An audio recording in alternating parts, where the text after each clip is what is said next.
ہر ماہ کی طرح اس بار بھی وہ بک سٹال پہ اپنی دوست کے ساتھ آئی تھی۔ تب اس کی عمر 19 سال تھی۔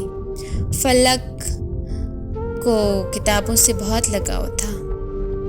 سانول بھی اسی بک سٹال پہ آج اتفاق سے آ گیا تھا۔ اس کی نظر فلک پہ پڑی۔ وہ بہت خوبصورت تھی، مگر جب مسکراتی تھی تو کوئی بھی اس کو پسند کر سکتا تھا۔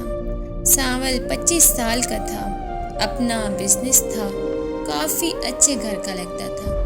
فلک دور سے ہی اپنے دوست کے ساتھ باتیں کرتی ہوئی آ رہی تھی۔ سانول وہیں رک کر اسے دیکھتا رہ گیا۔ پھر انہوں نے کچھ ناولز لیے اور ویسے ہی باتیں کرتی ہوئی چلی گئی۔ فلک سفید فراک میں سر پہ دوپٹہ لیے بہت خوبصورت لگ رہی تھی، جیسے کوئی حور ہو۔ اسے پتہ ہی نہ چلا وہ کب وہاں سے چلی گئی۔ وہ پاگلوں کی طرح اس کے پیچھے بھاگا، مگر وہ جا چکی تھی۔ وہ پورا مہینہ وہاں آتا رہا کہ شاید پھر سے وہ اسے نظر آ جائے، مگر وہ اسے نظر نہ آئی۔ تقریباً 1.5 ماہ بعد ایک دن اسے وہ اسی جگہ نظر آئی۔ ویسے ہی باحیا، ویسے ہی خوبصورت مسکراہٹ تو جیسے اس کی دوست تھی، ہر وقت اس کے ہونٹوں پہ سجی رہتی تھی۔ اس دن وہ اکیلی تھی۔ سانول نے سوچا اس سے اچھا موقع پھر نہیں ملے گا۔ وہ اس کے قریب آیا اور ایک مشہور شاعر کا شعر پڑھا، فلک کا پسندیدہ شعر۔ وہ شعر و شاعری اور ناولز کی دیوانی تھی۔ ایک ہی نظر میں اسے بغیر پلک جھپکائے دیکھتی رہی اور سنتی گئی۔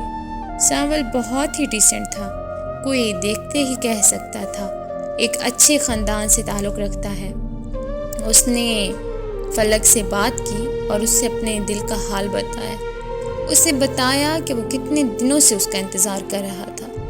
فلک کم عمر تھی، مگر بہت سنجیدہ اور سمجھدار۔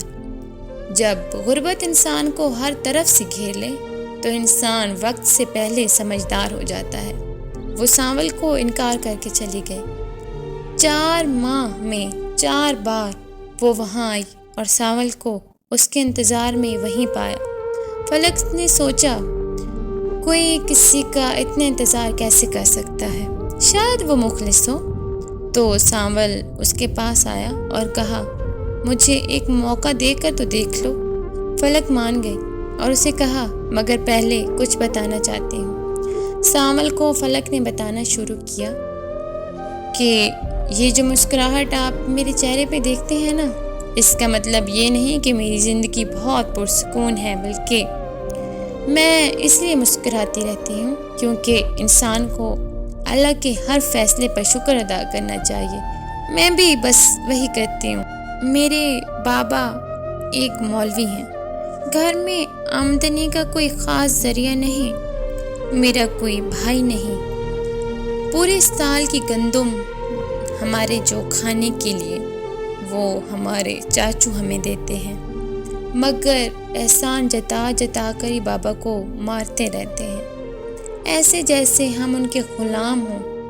FSC کے بعد میں ایک سکول میں جاب کرتی ہوں تاکہ کچھ تو ہاتھ بٹا سکوں۔ سانول اس کے حالات سننے کے بعد اس کے چہرے کا سکون دیکھ رہا تھا۔ وہ کیسے مسکرا لیتی تھی، اس سے فلک سے بے حد محبت ہونے لگی تھی۔ فلک نے سانول کو دیکھتے ہوئے کہا ہمارے معاشرے میں امیر لوگ غربت کو لعنت سمجھتے ہیں، کیا آپ کے گھر والے مجھے اس غربت کے ساتھ قبول کریں گے؟ وہ سوالیہ نگاہوں سے سانول کو دیکھتے ہوئے بولی۔ سانول نے پرسکون انداز میں کہا میرے لیے تم ہی کافی ہو اور کافی رہو گی، تم مجھے ہر حال میں قبول ہو۔ رزق اللہ دیتا ہے، غریب امیر سب دھوکہ ہے اس دنیا کا۔ فلک کو سانول کی باتیں بھا گئیں اور وہ سانول کا ہاتھ پکڑ کر خوبصورت خوابوں کی دنیا میں آ چکی تھی، مگر وہ اپنی حدود نہیں بھولی تھی۔ نہ سانول نے کبھی کچھ زیادہ مانگا تھا اس سے، بس ہر ماہ اسی بک سٹال پہ ملتے تھے، پھر اپنے اپنے راستے پہ چل دیتے تھے۔ یوں 4 سال گزر گئے۔ فلک کے چاچو کا دل تھا کہ فلک کی اور ان کے بیٹے کی شادی ہو جائے، کیونکہ فلک نے 4 سالوں میں بہت محنت کی تھی اور اب اس کی بہت اچھی جاب تھی اور ان کے گھر کے حالات بھی بہت بہتر ہو چکے تھے۔ مگر فلک نے اپنے والد کو بتایا کہ سانول رشتہ لے کر آنا چاہتا ہے۔